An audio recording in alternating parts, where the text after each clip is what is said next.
Hello students, royalty account में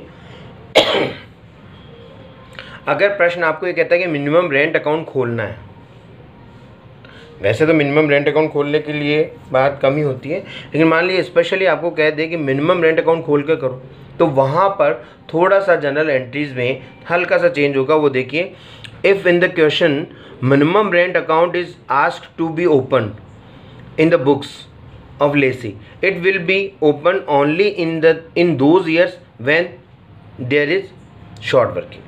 जो short working के साल होंगे वो उसी में मिनिमम रेंट अकाउंट खुलेगा, बाकी में नहीं खुलेगा। और in those years the following journal entries will be passed in the only books of lessee. Lessee की बुक्स में ही फ़र्क पड़ेगा, लैंडलॉर्ड की बुक्स में इसका कोई फ़र्क नहीं पड़ेगा मिनिमम रेंट अकाउंट खोलने का। देखिए, जब शॉर्ट वर्किंग वाला वर्ष होता है तो अपन एंट्री क्या करते हैं उस समय, royalty account debit, short working account debit to landlord royalty के लिए पहली एंट्री।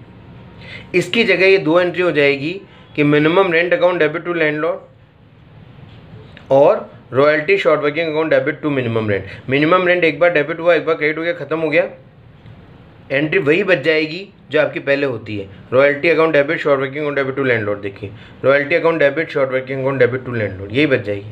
तो इस एक एंट्री की जगह दो एंट्री करनी पड़ती है अगर आपको प्रश्न मिनिमम रेंट अकाउंट खोलने के लिए कहता है तो। एक बात तो ये, एक बात और होता है कि इसमें एक होता है उपपट्टा, sublease. In certain cases the lessee of a mine may sublet the whole or part of lessee to the some other person. In such case the lessee becomes landlord for the sublet lessee. ये कहता है कि अगर मान लीजिए कि A ने B से, मान लीजिए कि B ने A से पट्टा लिया तो B हो गया लेसी और A हो गया लैंडलॉर्ड। ये तो सिंपल बात है कि B ने A से एक खान का पट्टा लिया, B ने A से एक खान का पट्टा लिया। अब मान लीजिए B ने मिस्टर D को उपपट्टा दे दिया थोड़ा काम करने के लिए या मान लीजिए पूरा काम करने के लिए। इसने इससे लिया और इसने इसको D को दे दिया। ये इस कॉन्ट्रैक्ट के बीच में, इन दोनों के बीच में जो कॉन्ट्रैक्ट हुआ है उसमें B तो है लेसी और A है लैंडलॉर्ड, और इन दोनों के बीच में जो कॉन्ट्रैक्ट हुआ है उसमें ये है लैंडलॉर्ड और ये है लेसी। तो इस प्रकार अगर इस तरह की परिस्थितियां बनती हैं तो ये जो B की जो पुस्तकें होती हैं उसमें लेसी की तरह और लैंडलॉर्ड की तरह दोनों की तरह एंट्री की जाती है। लेसी की तरह तो उन व्यवहारों के लिए जो इन दोनों के बीच में तय हुआ उसके टेबल अलग बनेगी, उसके लिए ये लेसी है। और इसकी बुक्स में, लेसी की बुक्स में 3 खाते बनेंगे, रॉयल्टी अकाउंट, लैंडलॉर्ड अकाउंट जो कि A है और शॉर्ट वर्किंग अकाउंट। ये 3 खाते बनेंगे एज ए लेसी। और लैंडलॉर्ड की तरह इन दोनों के बीच में जो कॉन्ट्रैक्ट हुआ उसकी एक अलग टेबल बनेगी, उसमें लैंडलॉर्ड की तरह अकाउंट बनाए जाएंगे। और लैंडलॉर्ड की तरह अकाउंट होते हैं, एक तो रॉयल्टी रिसीवेबल, एक होता है लेसी जो इसमें होगा D, और एक होगा रॉयल्टी रिजर्व जो शॉर्ट वर्किंग का नाम इसके यहाँ रॉयल्टी रिजर्व। इन दोनों के बीच में अगर कुछ होगा तो ये 3 खाते बनेंगे। तो ये B जो होगा वो लेसी भी होगा, लैंडलॉर्ड भी होगा, इस तरह इसमें खाते बनाए जाएंगे। तो ये होता है उपपट्टा। यहाँ पर मैं आपको एक क्वेश्चन इसमें दिखाता हूँ, देखिए आपकी बुक में, उसमें आप इसमें लैंडलॉर्ड और लेसी दोनों की तरह हो जाएगा। ये देखिए, रॉयल्टी अकाउंट में उपपट्टा, ये रहा उपपट्टा, एक से लिया दूसरे को दे दिया। जैसे ये देखिए, 1 जनवरी 2014 को X ने Y से कोयले की खान 20 वर्षों के लिए निकाले गए कोयले पर 10 रुपये प्रति टन अधिका शुल्क पर पट्टे पर लिए। प्रथम 2 वर्षों का न्यूनतम किराया 5,000 रुपये वार्षिक और इसके पश्चात 7,000 रुपये वार्षिक निर्धारित किया गया। लघुकार्य राशि की वसूली के लिए प्रथम 3 वर्षों में की जा सकती है। प्रथम 3 का मतलब होता है स्टार्टिंग 3।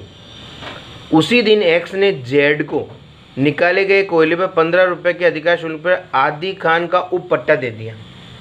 तो एक्स ने जेड को दे दिया, तो एक्स लेसी भी है, लैंडलॉर्ड भी है। जेड और एक्स के बीच में जो तय हुआ है उसके लिए वो लैंडलॉर्ड है, और वाई और एक्स के बीच में जो हुआ है उसके लिए वो लेसी है। 15 रुपये प्रतिदिन अधिकार शुल्क उपट्टा दिया, जिसका मृत किराया 4000 रुपये वार्षिक निर्धारित किया गया। किसी भी वर्ष की लघुकार्य राशि अगले 2 वर्षों में वसूल कर सकते हैं, और प्रथम 5 वर्षों का इस प्रकार उत्पादन। ये है एक्स द्वारा उत्पादन और ये जेड द्वारा उत्पादन। तो ये एक्स द्वारा उत्पादन है, उसकी टेबल अलग बनेगी। ये जेड द्वारा उत्पादन है, उसकी टेबल अलग बनेगी। दोनों का किराया भी इसका 10 रुपये प्रति टन के हिसाब से बनेगा, इसका 15 रुपये प्रति टन के हिसाब से बनेगा। बिल्कुल सेम काम वही है, लेकिन टेबल 2 बनेगी। क्यों? क्योंकि ये देखिए, ये 190 टन एक्स ने निकाला और ये जेड ने निकाला, तो ये दोनों मिलाकर कितने हो गए?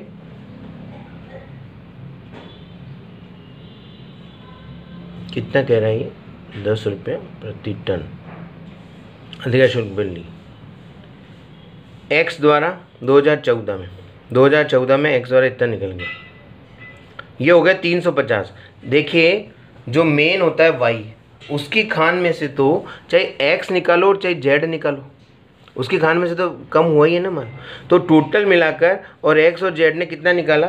टोटल मिलाकर जो एक्स और जेड ने निकाला वो है 350 टन। 350। देखिए, ये 190 टन तो एक्स ने निकाला, जेड ने 160 टन निकाला, तो टोटल कितना हो गया? 350। 350 के 10 रुपये के हिसाब से 3500 रुपये एक्चुअल रॉयल्टी। ये वाली जो पहली टेबल बनेगी वो हिसाब से बनेगी। फिर मिनिमम रेंट इसका पहले वाले का क्या है? 5000 रुपये वार्षिक, 5 फिर कह रहा है उसके 7000 वार्षिक भी हो जाएगा, 7000। वो तो जो प्रश्न में कहा हुआ है उसके अकॉर्डिंग मिनिमम रेंट हो जाएगा।